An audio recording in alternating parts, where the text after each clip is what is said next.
ప్రస్తుత రాజకీయాల్లో విజయకేతనం ఎగరవేయాలంటే కేవలం పాతతరం ఓటర్ల సమీకరణలు సరిపోవు. దేశ జనాభాలో సింహభాగంగా ఉన్న జెన్జీ ఓటర్ల మనసు గెలుచుకున్న పార్టీలకే భవిష్యత్తు ఉంటుంది. అయితే ఈ తరం ఓటర్లు కేవలం పైపైన కనిపించే సోషల్ మీడియా రీల్స్ చూసో లేదా పసలేని నినాదాలు వినో ప్రభావితం కారు. వారు కోరుకునేది ప్రాక్టికల్ అప్రోచ్, ఎమోషనల్ బాండింగ్. రాజకీయ పార్టీలు తమను కేవలం ఓటు బ్యాంకుగా చూస్తే జెన్సీ ఓటర్లు అస్సలు సహించరు.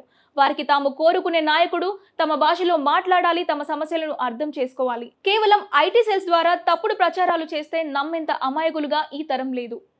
ఈ విషయాన్ని తెలుగుదేశం పార్టీ యువనేత నారా లోకేష్ పక్కాగా అర్థం చేసుకున్నారు.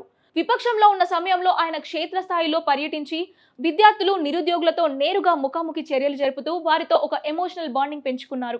వారి ఆలోచనలకు అనుగుణంగా పార్టీ అజెండాను మార్చడం ద్వారా లోకేష్ యువతలో తన ఇమేజ్ ను గణనీయంగా పెంచుకున్నారు. లోకేష్ తన రాజకీయ శైలిని పూర్తిగా జెన్సీకి నచ్చేలా అప్డేట్ చేసుకున్నారు. యువత ఎదుర్కొంటున్న ఉద్యోగ కల్పన, నైపుణ్యాభివృద్ధి వంటి అంశాలపై స్పష్టమైన విజన్తో ముందుకు వెళ్తున్నారు.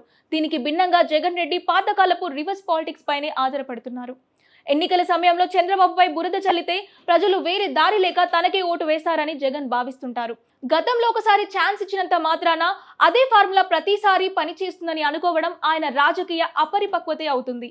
ఈ తరం ఓటర్లు నెగటివ్ పాలిటిక్స్ కంటే ప్రొడక్టివ్ పాలిటిక్స్ ని ఎక్కువగా ఇష్టపడుతున్నారనే వాస్తవాన్ని జగన్ గుర్తించలేకపోతున్నారు. ప్రజాస్వామ్య వ్యవస్థలో అత్యున్నత వేదికైన అసెంబ్లీని బహిష్కరించిన ఇంట్లో పడుకోవడం వంటి చర్యలను నేటి తరం యువత బాధ్యతారహితంగా భావిస్తుంది. నాయకుడు అంటే సమస్యలపై పోరాడాలి కానీ అధికారం లేదని, పారిపోకూడదని వారు నమ్ముతున్నారు.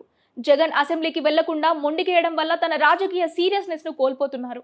చదువుకున్న జెన్జీ ఓటర్లు ఇలాంటి ప్రవర్తనను గమనిస్తున్నారు. ఎప్పుడు తమకు అందుబాటులో ఉంటూ సమస్యలపై నిరంతరం గలమెత్తే లోకేష్ వంటి నాయకుల వైపే వారు మొగ్గు చూపుతారు తప్ప ప్యాలెస్లకి పరిమితమయ్యే నేతల గురించి వారు ఆలోచించే ప్రసక్తే లేదు. వైసీపీలో యువతను ఆకట్టుకునేలా ఎటువంటి లోతైన వ్యూహాలు కనిపించడం లేదు. కేవలం కొన్ని పార్టీ అనుకూల ఛానళ్లు, పేజీల ద్వారా పాతతరం విమర్శలను వాడుతూ కాలం గడిపేస్తున్నారు. మరోవైపు కూటమి ప్రభుత్వం నైపుణ్య గణన వంటి వినూత్న కార్యక్రమాలతో జెన్సీకి భవిష్యత్తుపై భరోసా ఇస్తుంది. ఓటరు కేవలం ఒక బటన్ నొక్కితే వచ్చే లబ్ధిని మాత్రమే కాకుండా గౌరవప్రదమైన ఉపాధిని కోరుకుంటున్నారు. ఈ పల్స్ను పట్టుకోవడంలో లోకేష్ సక్సెస్ కాగా జగన్ తన పాత వ్యూహాలకి కట్టుబడి ఉండి రాజకీయంగా వెనుకబడిపోతున్నారు. రాజకీయాల్లో మనుగడ సాగించాలంటే కాలానుగుణంగా మారాలి. జెన్జీ ఓటర్ల ఆలోచన విధానం గత తరం కంటే భిన్నంగా, వేగంగా ఉంటుంది. ఎమోషనల్ బాండింగ్, క్లారిటీ ఉన్న విజన్ ఉన్న నాయకుడినే వారు ఆదరిస్తారు.